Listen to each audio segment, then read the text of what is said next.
welcome to another baking video, and Patrick Shearer, as you may or may not know. This one is for cookies. Now, this isn't typical American style cookies, these are just white shortcake cookies. Some prefer this version, some prefer others, it's totally up to you. But I think we'll just jump right in here, if you bear with us a second. We're just going to jump right in. I have already measured out my 110 odd grams of sugar into this bowl, right? Just sugar in there, right? Okay. And now I'm going to add 110 grams of butter.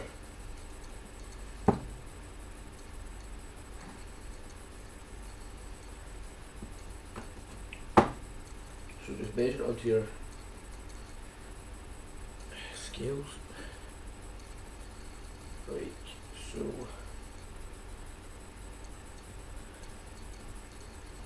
That'll just about do it, okay. Butter straight into the bowl. And now something that I've not actually shown in any of my videos is my electric mixer. So I'm just going to turn the camera around here. That's the electric mixer. Doesn't matter if you haven't set it up properly as long as it's there. Electric mixer.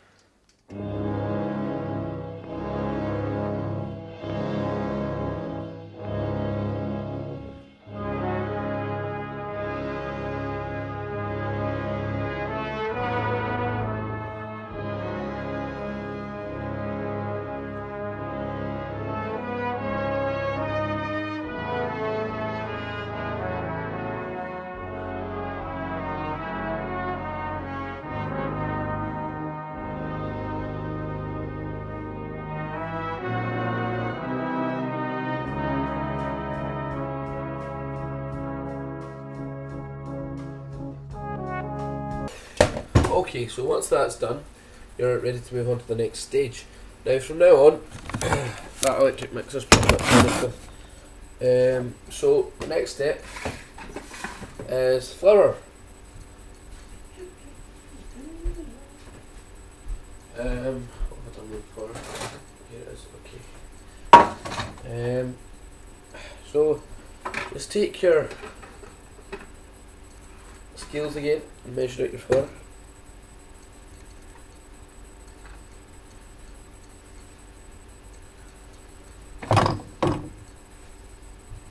Now, don't ask me why I'm emptying it out of this big tray. I just am anyway. So that's just about 225, so that's fine. So that's going to go in the bowl, like so.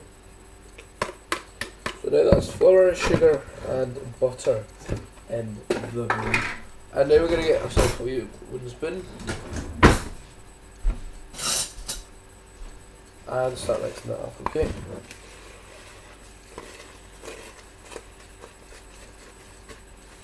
So I just want to disperse that as well as good as possible.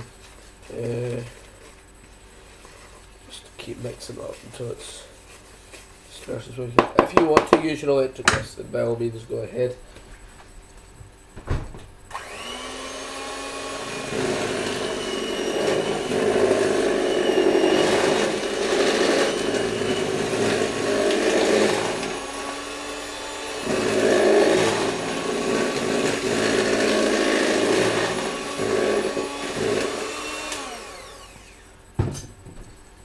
Anyway, after a certain amount of time, you should get these lovely fine breadcrumbs, right? And that basically signifies that you're pretty much ready to move on to the next step, which is the egg, right? Egg, I don't know what animal it came from, probably not chicken for that matter, but anyway, crack it, and then we go, okay? Mix up whatever you like, whatever way you like, it's totally up to you. Personally at this stage, I prefer to use a wooden spoon, because it allows you to control the dough a little better, because it will ultimately form a dough.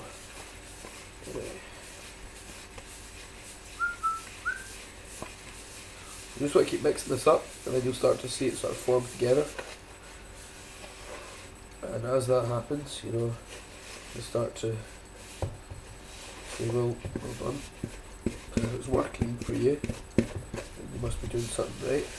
Okay. So I'm just going to get this off. And I'm actually just going to empty it like this onto the bowl like so. Right, now essentially it's kneading.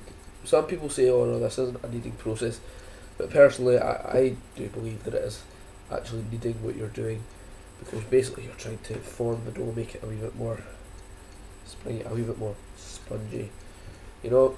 So some people say it's kneading. I personally think it is, but you know, it depends who you are, what you're into, that sort of stuff. You know, I'm not going to get into that. But take a wee bit of flour, dust it over your surface, and then just start to knead it. Now, if you are unaware of how to knead properly, then you can check out my video how to make bread, because there's a part in it which I actually do explain how to knead properly. But really, if I'm perfectly honest with you, there's not really a certain way. Everyone kneads differently, and everyone don't. Yeah, let's just call it kneading, because it is kneading. Again, this particular stage takes roughly about 5 minutes to do, but once you've done it, you've got this lovely soft dough. Anyway, so what you do is just keep kneading it for about 5 minutes. And away you go.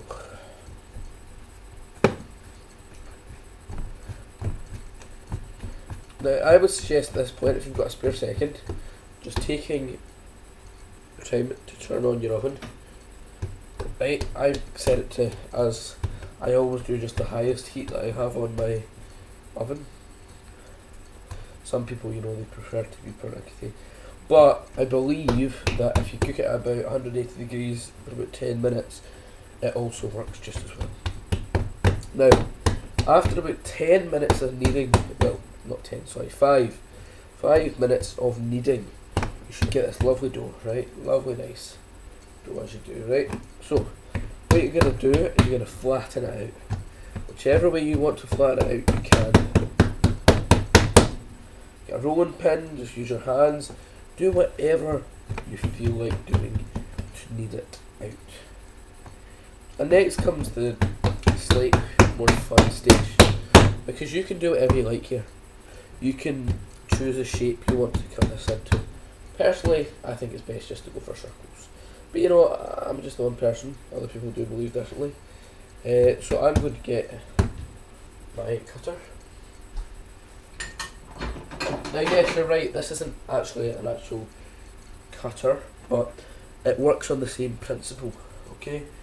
So this is what I do, I just press them down, like so, onto that, and this will probably, this wee bit, now this is quite a big circumference, you know, this is quite a big cookie, as it were, and what you'll notice is you can't really fit that many on it, depending on how many, of course, you use. Now what to do is, once you've got all your shapes, just lift the excess dough off. It'll just lift off if you've done it properly, and you'll get these nice cookies. Now my suggestion is just to take these cookies and put them on a tray straight away. It may not.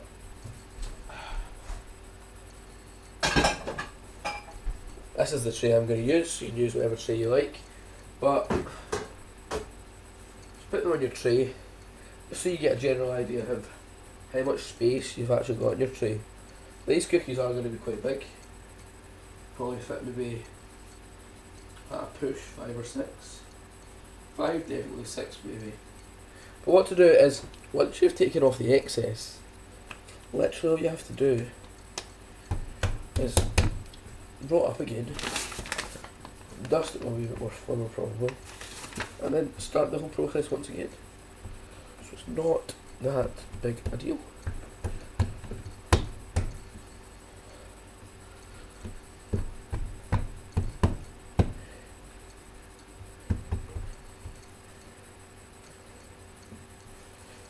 So again, just keep doing what you're doing, cutting these shapes.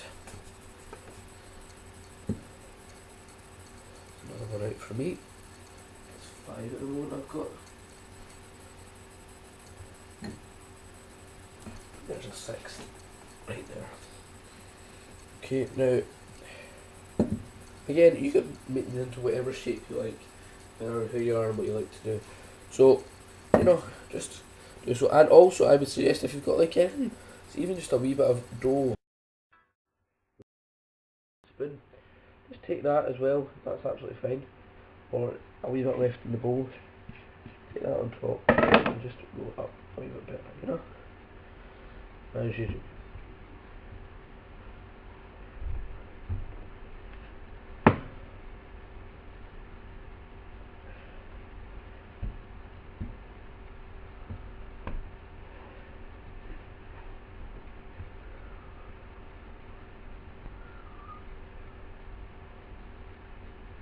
But again, totally up to you what you do. You can just lay it as one massive big cookie if you wanted to, which is what I tend to do after about a couple of rounds. Once I've done one main batch and I've got a bit of dough left over, I'll just flatten it out and make it into one big huge cookie, which is quite fun. Or just make it into some random shape. Again, do whatever you like. After all, it is yours.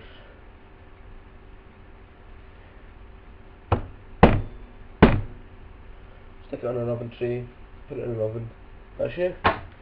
Come back in about, the cookies will take about 10-15 minutes to cook, so I'm not going to sit and rattle on a camera. So, see you in 10.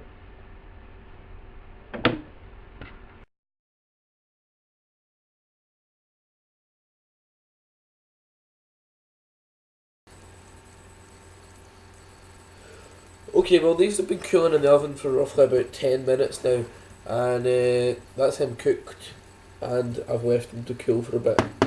It should be fairly hard, not too hard though, you should be able to bite into them quite easily, and it's up to you what you want to do with them now. If you've got some, if you have some icing sugar and some vanilla essence and different types of things, you can decorate them with icing and all sorts of different things, but it's totally up to you.